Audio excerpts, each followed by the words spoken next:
So here we are back again at Garage Mayhem's headquarters. So Tom ripped out the dash out of the wreck. We'll film the whole process of ripping out of the good one, but pretty much just got to get this engine loom out. The interior loom, I should say. Doesn't look too bad. But yeah, we're thinking on the auto, it has heaps of modules down here for the automatic trans, so that could possibly giving it a no spark issue. Thought there was not long to go on the build, but we'll see what happens. I guess we're swapping over a whole car. I do know the fuel pump in the red one is no good, so we'll have to drop the tank. We'll probably just swap the tank out of this one and pop it straight into this one. Yeah, the only thing that sucks is when I swapped out all the dash and everything like that, I put it all back together, so this will all have to come off again, and yeah, we'll go from there. Does seem like a little bit far away, but at the same time, like half of this part's a scrap, like the steering wheel and airbox and shifter and loom. This is the wheel I'm running. I don't know, let me know in the comments if you know someone that redoes these wheels in the similar material, but yeah, I'll probably just crack on with it. Get it started. A bit sick, throat's a bit heavy going, but we'll be alright. Yeah, let's crack on. So started pulling out the rest of that loom. Got pretty far halfway to realise it goes down the whole driver's side floor. I guess it does all the tail lights and fuel pump and stuff like that. So what we're going to do is we're going to splice in the neutral switch and de-pin the rest of that system on the auto and see if that does anything. But I know the fuel pump doesn't work in the red car, so I'm going to pull the fuel tank out now, and yeah, hopefully we can sort that out.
So coming back to this car,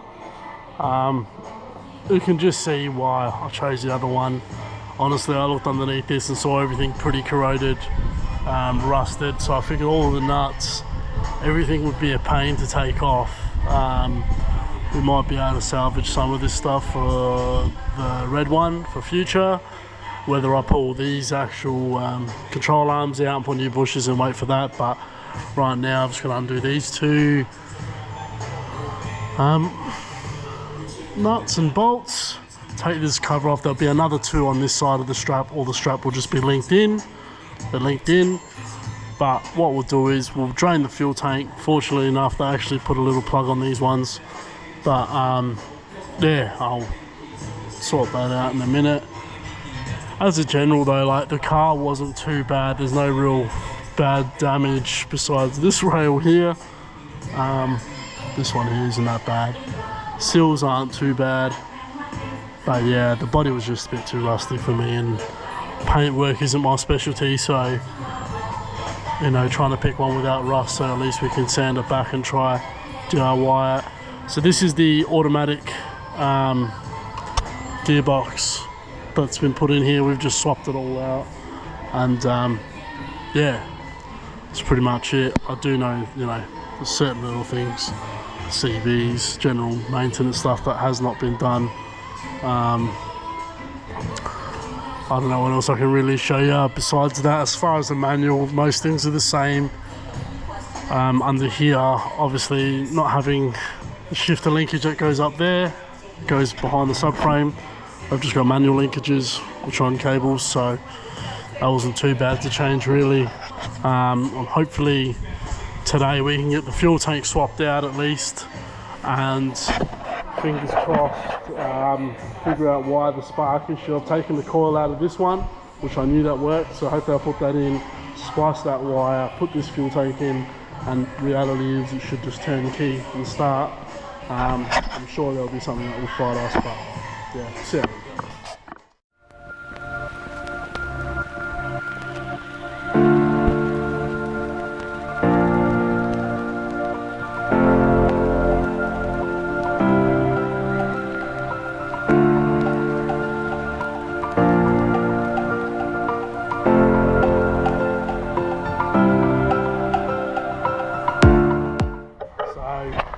Undone the straps now. Little cover on this side, a cover on this side hiding the fuel lines. I've undone this, but I think this will come down with the system. The only thing we'll have to get off is these hoses. That looks pretty dodgy. I've taped that up, so it's good that we got to that now. We might be able to do a better fix for it, but most of this is silicone, so I'm assuming it had a little tear. I'll see if we can do a better fix, maybe a heat shrink or something on it, actually seal it. But yeah, so carry on. Obviously it's a bit loose now, but yeah, I'll leave that off before I can drop it down a bit more.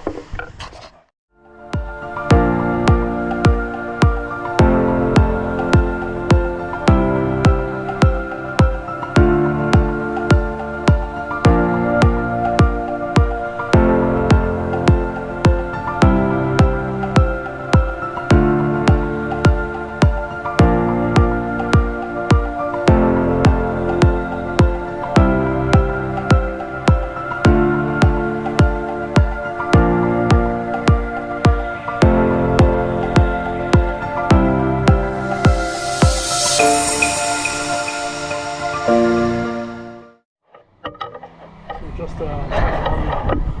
put the hose off, plug some of them. I'll get this one once it's dropped down a bit more.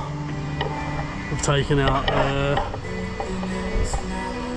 fire pressure fuel line to it, and the return and the breather, so that's all done now. So they continue coming down. I might call Tom over, I think he's home now, give me a hand, but yeah, cracking on nicely. There's Big Mega.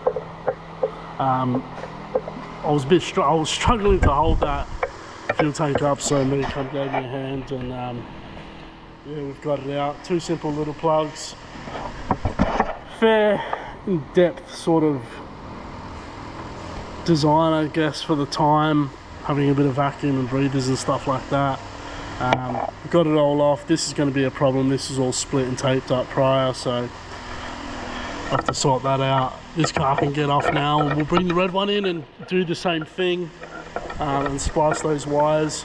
Fingers crossed we get fuel, spark, and then compression. We did replace, in the other video you may have seen, we replaced the timing belt on this one just to make sure it was good. It's done 300,000 k's, so I don't know what that is in mileage, 160 mileage or 170, I'm not sure, but yeah, so we'll get this one in and give it a go.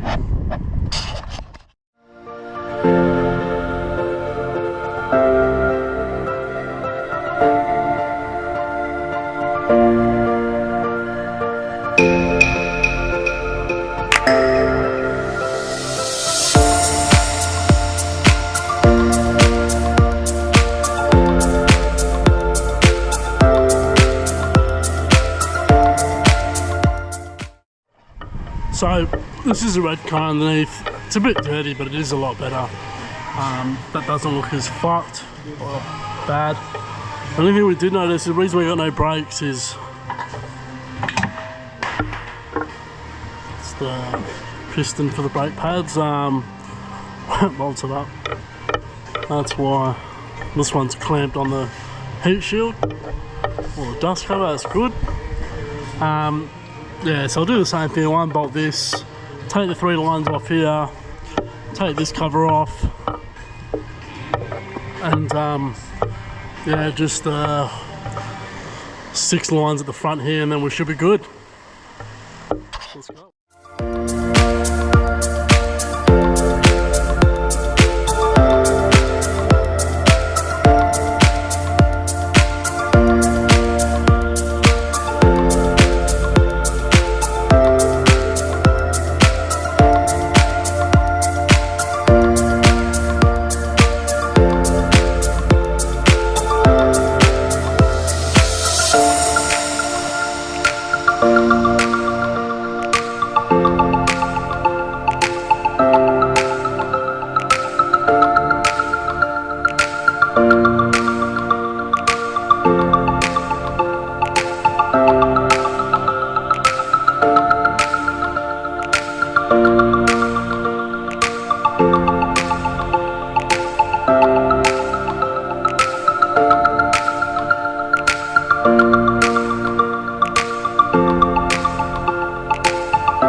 The fuel that's in the tank. It's like kerosene. It's disgusting. What do you reckon, Tom? Minging, man. Probably minging. Feel it burning my nose hairs off. Stress rails on this one a lot better. Overall, it's a better car. We'll do this power steering line. We'll just bend that back up and put that on while we're under here, and that's pretty much it. This is a little bit oily and greasy. I do plan on just driving it on the weekends for a little bit, and then slowly probably pull it back out and give it a proper clean, and sort of like a mini resto, I guess, to a point where you paint it and stuff, clean it up, do the gaskets. But for now, we just want to see if we can get it to work.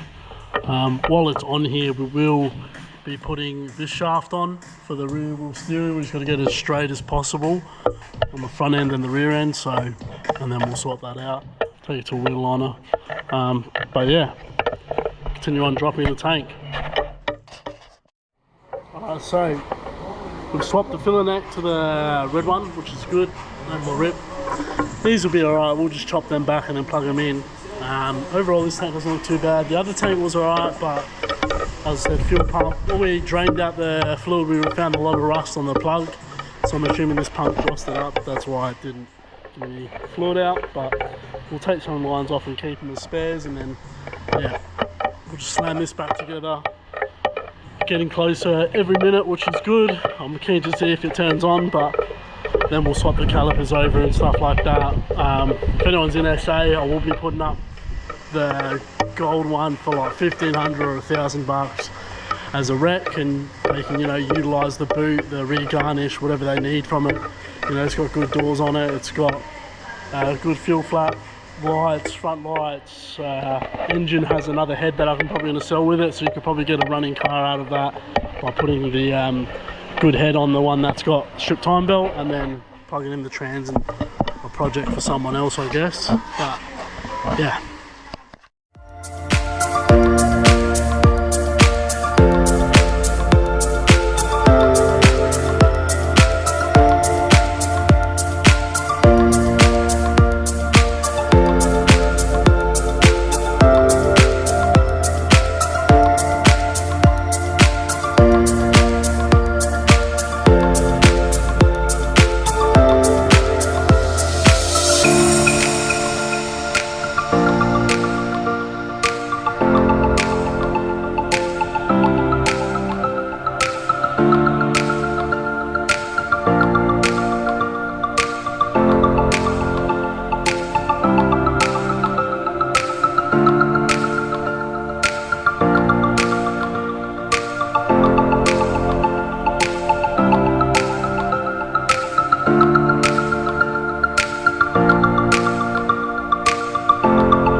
we've done the loom trick inside the car. We pretty much just got the factory one, done the neutral switch, and that's it. I was wondering why it still had no crank. Me and Tom sussed the fuses, found alternator and fuel pump was blown. So now it wants to go. So that means we got spark. We're just missing fuel now. We just might need to put more fuel in it, but yeah, we're gonna work it out. All right, so replaced the fuel tank. When we cranked it, there was nothing, no power. We found a fuse, the number 12 alternator and fuel pump that was popped. We put that in, we got spark, there was no fuel. After scratching our brains for a long time, I decided to check here. This 10 amp was blown, and that now has fuel. So there's no reason why it shouldn't start. Let's give this a go, eh?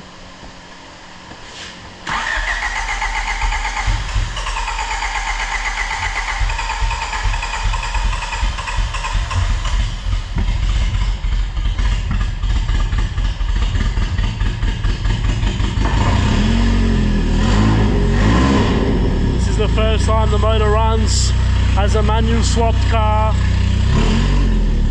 Fuel gauge works. As you can see, it's gone alright.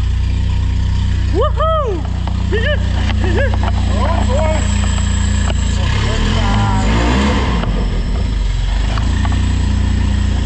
West side. It's a big relief. It's been fucking Worn down. 3 or 4 months and a lot of setbacks, to be honest. This loom does not need to get swapped if you're doing one. That is exactly the same as ordering a manual, and in that run there, for some reason now, my light just buzzes and it won't open. So I've taken the relay off. We'll need to figure that out. Maybe there was some fuses that link to that. But overall it runs. I don't think you need another car, to be honest. All you have to do is remove the loom. You probably don't have to cut it as much, but you just need to solder this, which is the neutral and park switch, so the car thinks it's in park, so it turns on, gives it a spark as well. We've used the manual ECU anyway, just because we didn't want to run the auto one. I haven't got the cluster in, I've got the manual cluster in. There is a yellow and green wire that I know that needs to be put in for the reverse. That's usually going off the shifter that it's in reverse, but we've got a manual loom on ours, so theoretically should have a reverse power switch there that goes straight to the ECU, because it hasn't got the auto stuff, so we should be good on that point. But yeah, I do think that if you were to do it, it would be easy getting a whole nother car, but to be honest, if you had the manual box, the pedal system, you could bridge it and get away with it and just run the auto cluster and the auto modules. But yeah, so far so good. We finally got there in the end. I honestly didn't think it was going to run. We're looking at fuel pumps. We gave the fuel pump power, wasn't doing anything, but as I said, that's probably because the fuse and stuff was no good. Now we've got that sorted. It's got fuel, it's got spark. Just putting little things together now. The airbox, bleeding the clutch, doing the rear brakes, the steering shaft and the steering hose, and then we should be good for the streets. I'm going to get Fish to make us an exhaust, cut the factory one muffler box out and just put a straight pipe on it, so it's still got a hot dog in the middle and a cat, but then yeah, run the straight pipe. Up here is the old exhaust that I'll be using. You can see the bottom that's been cut already. We'll use the other side, but generally it's just going to be cutting this box out, putting a twin tip on it and straight piping that. So we'll fill some more, but yeah, first right now we're going to clean up the shop and then yeah, we'll get back to it. Alright, so power steering hoses are on, steering greasing linkage is on. We just got to put the bolts in. There is a heat shield that goes either around this or on top, but double check the fuel tank, there's no leaks, that's all Gucci. We just need to do the rear calipers and then it'll probably be drivable. We're going to bleed the clutch. We have got the exhaust from the other car which is just a hot dog into the back. We'll chop and weld that, but yeah, for now it's good. Happy with it. Happy that it runs. We've got to do coolant, put coolant in it, but that's easy little things. And yeah, then we'll go for a test drive, but for now we'll put this plate on. There was the automatic shifter linkage to the manual that I was talking about, so we had to take this off for the auto, because the auto had this cut out, and that's why that one there's got a manual cap over it. For now, we're probably just going to put a plate on it and weld that up quickly, no dramas. And again, with the steering linkages as well, has a little plate here, but we'll sort that out, no problems. Overall though, pretty happy. It's been a long ride on this thing. Obviously haven't touched a Honda for like 10 to 15 years, especially an old 80s, late 80s model, but yeah, happy with it.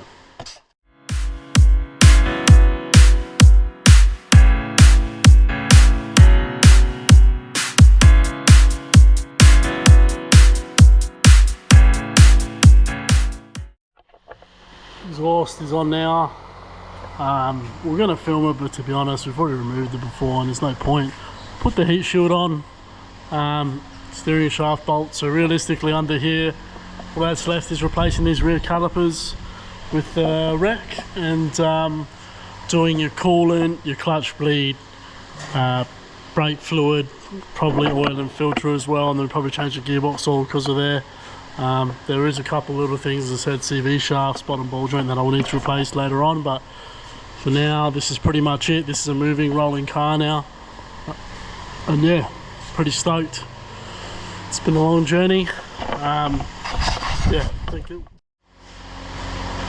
Welcome to Garage Mayhem. Or welcome back. No, the Beamer, we're going to get the auto trans fixed. It's out of the vehicle. We had to physically buy another whole vehicle to be able to get a dash cluster assembly, because the one in ours, all the LEDs are gone all funny. Apparently you can repair them, but we managed to find a second-hand one, but it came with the whole car, which was alright. Gave us a little bit of cash to fix a few things. Once we get that sorted though, give it a bit of a clean up and put some tyres on there. It should be good to go. We'll give that a bit of like an overview. I'll run through that car with you guys in a second outside. But just to finish up, I guess, this Prelude episode, what do you reckon, Tom, with the fact that like the runs now, there's only a very minor things that need to be done. Yeah, I mean, it's not far off. We really got over that massive hurdle. We just couldn't get any fuel, couldn't get any spark. The whole thing with trying to put a manual into an automatic shell and not change the wiring was a bit of an issue, but we got around it. There's not a lot left though, just a bit of a clean up now. Put auxiliary bits, exhaust and some covers. We just got the panels and airbox and bits and pieces back together, but it's almost there. I don't know if I'll do it again. It'd be a lot easier this time. Next time it'd be a lot easier if we had a hoist. See, we did both cars on the ground. Makes it a lot harder. But I think like overall though, now say someone wants to do another one, you wouldn't have to touch the wiring room, just the driver's side wiring room. yeah, Just do that cut on that auto switch and you're done. more insight onto how everything rolls will be a lot easier. Probably in hindsight we probably could have done a bit more research. Yeah. We sort of cracked into it a bit too heavy, but that's what happens, eh? What I'll do now is we'll finish the episode, but I'll pull these brakes off and that. We'll give you a little walk around on this BMW that me and Tom purchased. So it is a 535i, it's a V8 3.5 litre, Tom? Yeah, 3.5 V8. This is the M Sport model, factory M Sport, so it's got the body kit. I don't know, the lip, I guess it's just, you know, the spec version of the model. It does look pretty tough. It needs a good polish, but yeah. It's black on black. Interior, it's all blacked up. But wood grain dash and all that. I think so. Yeah, Tom has already pulled the trans out, and we did film that, I believe. So yeah, I'll chuck it in another ep once we finish this Honda saga. We can start the next one, which will be the BMW. After that, I do have a 32 GDST that I did a bit of work on a while ago. That needs a little bit of love. That's what the Safiro motor that we had pulled apart earlier on the channel is from. But yeah, that will come at a later date. For now, I think there's a Honda City coming in. Possibly a Honda City. I've got my XR6 Turbo. We need to do check the clearances on the motor, and then we'll figure out what we're doing from there on the budget and whatnot. Yeah. So I think we'll have to sell the BMW first and then fund another project. It needs a gearbox rebuild as well. That keeps jumping out of second gear, so we might try and do that ourselves. I think the one I'm excited for the most is the Charade Turbo, mate. Yeah. Charade Turbo? Factory turbo kit for the Charade. Or, bear with me, don't worry about these two shit boxes. This bad boy. What is this, Tom? 76 Galant, 2-door, which has got a 2.6 Ascom Sigma motor in it. It needs some love. I think this will be the last build of the series for any parts. this year. If anyone's got parts, let me know. Please let me know. It's a good looking car, eh? 1 horsepower. This is the Honda City, but we'll wrap it up today. This is pretty much it. We made a fair bit of progress. As I said, we come here, the car was in any state to start, and we got it working, so I'm pretty happy with that. You happy with that, Tom, for the day? Yeah, mate, made good progress. It's just that hurdle, man, you know. Fills you with a bit of confidence, getting it running. Yeah, now it's sort of, you can see the light at the end of the tunnel, you know. Yeah, 100%. And definitely got a bit of satisfaction out of that. Yeah, it was a good one. It definitely was a good day. Yeah. We're going to leave it there. We'll see you in the next episode.